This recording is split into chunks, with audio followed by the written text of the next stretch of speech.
عاملين ايه؟ يا رب تكونوا بخير. رجعت لكم النهارده بقى بفيديو جديد، فيديو حلو قوي. هنبدأ بقى مع بعض كده نعمل شوية ديكورات لرمضان. طبعا كلنا نزلنا كده الأسواق وشوفنا الأسعار بتاعة الديكورات، فحقيقي الأسعار اوفر جدا. فبصوا بقى هنعمل شوية ديكورات حلوة جدا، نستخدم أي حاجة كده موجودة عندنا في البيت، وكمان من غير أي تكاليف خالص. وحبيت أبدأ معاكم كده أول فيديو من ديكورات رمضان بالمبخرة اللي على شكل هلال دي. حقيقي شكلها حلو جدا، وكمان طريقتها سهلة وبسيطة جدا. الأول بقى قبل ما نبدأ الفيديو ما تنسوش تعملوا لايك، وكمان تشتركوا في القناة وتفعلوا الجرس علشان يوصلكوا كل الفيديوهات اللي أنا بنزلها. وكمان لو انتوا جداد معايا في القناة نورتوني وشرفتوني، خدوا جولة كده برضو في القناة وإن شاء الله هتلاقوا فيديوهات حلوة جدا هتعجبكم. وكمان كنا عاملين السنة اللي فاتت شوية ديكورات كده لرمضان كانت حلوة قوي. إن شاء الله برضه هوريكم كده جزء منها في آخر الفيديو، بس خليكم معايا لآخر الفيديو. يلا بينا بقى نبدأ كده ونشوف هنعمل المبخرة اللي على شكل هلال ازاي. بصوا بقى الفيديو بتاعنا النهاردة معتمد على حاجتين بس، وهما الكرتون والجبس. بصوا بقى اول حاجة بدأت ان انا اقص كده جزء من الكرتون على شكل هلال. طبعا المقاسات بقى زي ما انتوا عايزين، بس الهلال اللي كان معايا صغير، انا كنت حابة ان يكون مقاسه صغير. ممكن تكبره او ممكن تصغره كمان عن الشكل اللي انا كنت عاملاه. وكمان استخدمت بعد كده كرتونة الارتفاع اللي انتوا شايفينه دوت، برضو الارتفاع اللي انتوا حابينه. انا حابة بس انها تكون تخينة شوية عشان زي ما بقول لكم هتكون مبخرة وكده، فلو كانت رفيعة ممكن تقع مثلا او كده، عشان هيكون فيها برضو بخور وكده. بدأت كده الف الكرتونة على شكل الهلال اللي موجود معايا كلها، واستخدمت طبعا مسدس الشمع في الجزء ده، لان هو بصراحة بينشف ومش هيخلي اي اسمنت بعد كده ينزل مننا او اي جبس بعد كده يقع مننا من شكل الهلال. وبعد ما بخلص خالص بمشي برضو مسدس الشمع من جوه كده عليها كلها. بصوا بقى استخدمت العلبة البيضة الصغيرة دي كانت لعبة كده من بتاعة الولاد، كانوا جايبين فيها تقريبا كان فيها بونبوني او حاجه. فانا بدات ان انا استخدمتها وعملت لها كده جزء في الهلال بتاعي من فوق، لان ده الجزء اللي احنا هنحط فيه مثلا البخور او كده. هي بصراحه كان حجمها صغير معايا شويه، بس يعني قضت الغرض برضو وكانت تمام. بعد كده استخدمت شويه من الجبس، وبعدين بدات ان انا احط عليهم شويه من الميه، وعملت الخليط بتاعي بقى زي ما انتم شايفين كده. وبعدين بدات ان انا احطه بقى على الايه شكل الهلال اللي موجود معايا كده في قلب الكرتون. طبعا الجزء اللي انا كنت عاملاه بصراحه من الجبس كان شويه صغيرين شويه، فانا حطيت دولت وبعدين زودت برضو شويه كمان، لان لقيت العلبه اللي احنا حاطينها اللي هي البيضه دي مش داخله كلها في قلب الاسمنت او في قلب الجبس. فانا رحت شايلاها بصراحه، وبدات ان انا ازود كمان شويه من الجبس الابيض اللي هو موجود معايا. كده خلاص سبتها تقريبا، يعني هي بتنشف على طول تقريبا نص ساعه او ساعه، وكانت ناشفه يعني.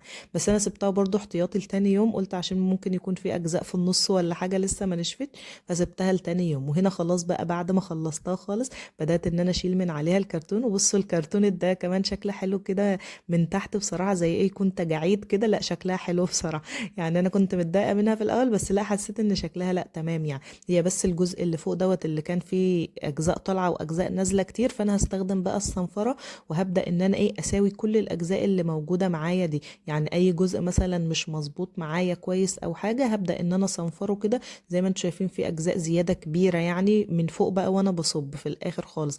انا قلت لكم ان انا حطيت شويه، وبعدين حسيت ان المقدار معايا يعني شويه صغيرين، فبدات ازود عليها شويه كمان. فهو ده الجزء بس اللي عمل مشكله معايا من فوق. فهبدا بقى صنفر كده لكل الاجزاء اللي موجوده معايا، واشيل اي زياده موجوده معايا. ولو وصلتوا بقى معايا في الفيديو للجزء ده انزلوا اعملوا لايك بسرعه، عايزه الفيديو ده يجيله لايكات كتير، لان حقيقي الفكره حلوه جدا وكمان بسيطه زي ما انتم شايفين.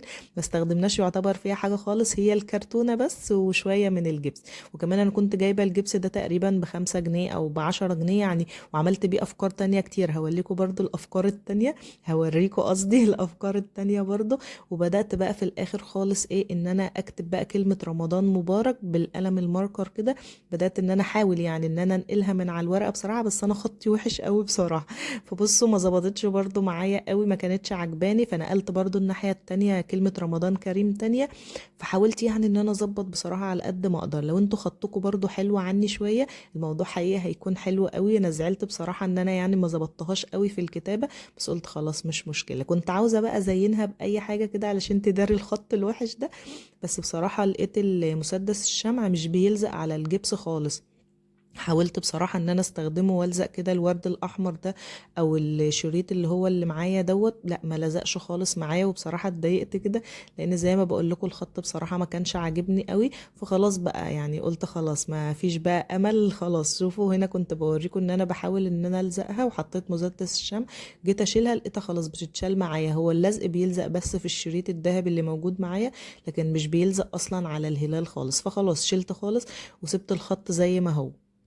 بصوا بقى كمان قلت هحاول فيها محاولة أخيرة، دهنتها بصراحة باللون الأبيض كده من اللي هو الدهان البلاستيك. قلت يمكن برضو مسدس الشمع يلزق على الدهان مثلا أو كده، بس للأسف برضو ما لزقش معايا.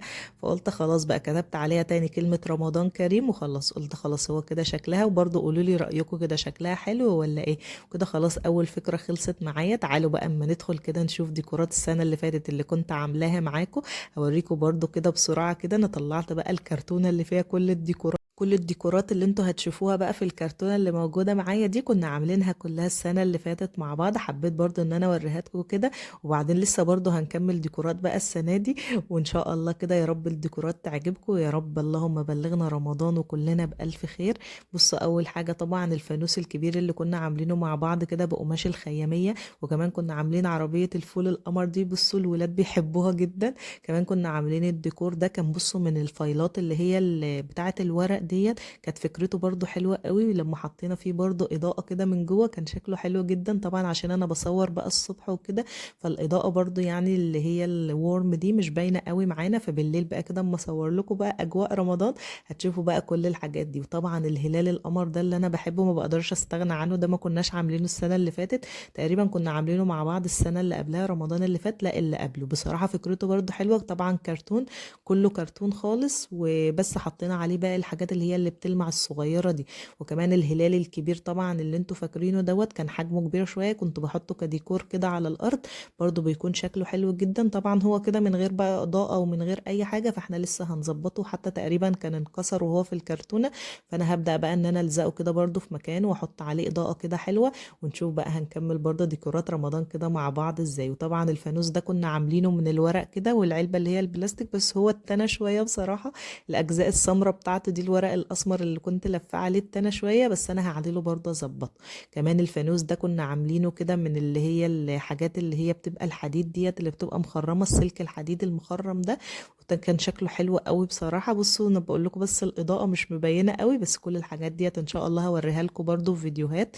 وكمان دي القله الصغيره اللي كانت موجوده عندي كنا لافين عليها برضه ورق خياميه كده عشان تديها شكل تاني خالص. وكنا عاملين بقى الطبلة ديت مع بعض، كنا عاملين اتنين، بس للأسف برضو الجزء اللي احنا كنا عاملينه من فوق تقريبا انخرم كده.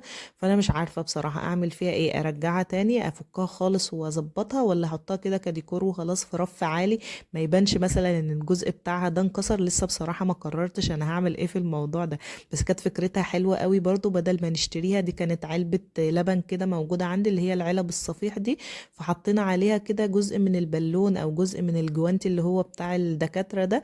فكانت حلوة قوي بصراحة، ولفينا عليها خيط خيامية بس خلاص، ما كلفتناش اي حاجة خالص، وكان شكلها حلو جدا. وكنت بطبل عليها معاكم في الفيديو لو فاكرين، وكانت بتطلع صوت وكانت حلوة جدا. بصوا الهلال بس الكبير ده بصراحة السلك بتاعه انا كنت عاملاه طويل قوي، فعلى ما وصلت له يعني فقلت خلاص اشيله بقى في جنب علشان برضو ايه ما يقعش منه الحاجات اللي بتلمع الصغيرة دي، لانها بتبهدل الدنيا طبعا يعني احنا عارفين. فهبدأ ان انا اطلعه كده برضو واحطه في جنب. وبصوا الهلال ده حقيقي انا بحبه قوي يعني، من اكتر الحاجات حقيقي اللي انا عملتها في رمضان، وكنت بحبها جدا ومتمسكة بيه قوي. يعني انا بقول لكم بقاله كام سنة وبحاول ان انا احافظ عليه. انا بقول لكم هو من الكرتون يعني حلو برضو ومستحمل معايا، برضو نحاول نحافظ عليه كده علشان يقضي معانا ان شاء الله رمضانات اللي جاية. كل سنة يا رب وانتم طيبين، واللهم بلغنا رمضان يا رب وكلنا بألف خير يا رب العالمين. كمان كنا عاملين الازازه دي كانت ازازه زيت زيتون كده، بدات ان انا احط عليها كده اشكال برضو من رمضان، وحطيت لها برضو ايه شويه من خيط الخيش كده من فوق مع شويه اضاءه كده. بصراحه بتبقى شكلها برضو حلو جدا، كمان لونها بني برضو بيبقى شكلها حلو قوي. المفارش بقى كمان والكوشنز اللي كنا عاملينها مع بعض، كنا عاملين المفرش الكبير دوت كده للسفرة، كان من الخيش ومن القماشة اللي في النص دي، وحطينا عليه بقى النجمة الكبيرة دي بتاعة الخيامية، وزيناه برضو كده بشريط فضي كده صغير، واللولي بقى الصغنن الابيض ده بصراحة بيبقى شكله حلو قوي على السفرة، وان شاء الله لما نفرش بقى هوريكم شكله. وكمان بقى الكوشنز دي بتاعة السنة اللي فاتت، انا برضو اشتريت 2 كده السنة دي، يعني ما بحبش اكتر قوي، احنا كده كده موجودة عندنا يعني. وبرضه ممكن نعمل افكار كده مع بعض لو احنا مش عاوزين نشتري. كمان المفرش الصغير ده كنا عاملينه مع بعض، وحط عليه كده شكل الفانوس الصغير. واخر حاجة الفانوس الصغير ده كان بتاع الاولاد، بس لونه كان بهت شوية، بدأت ان انا ارشه كده باللون الاسود. كده فيديو النهاردة خلص معايا، استنوا بقى باقي ديكورات رمضان، ويا رب يكون الفيديو النهاردة عجبكم. ما تنسوش بقى تعملوا لايك واشتراك، وكمان تفعلوا الجرس علشان يوصل لكم كل فيديوهاتي، وكمان اكتبوا لي تعليق حلو كده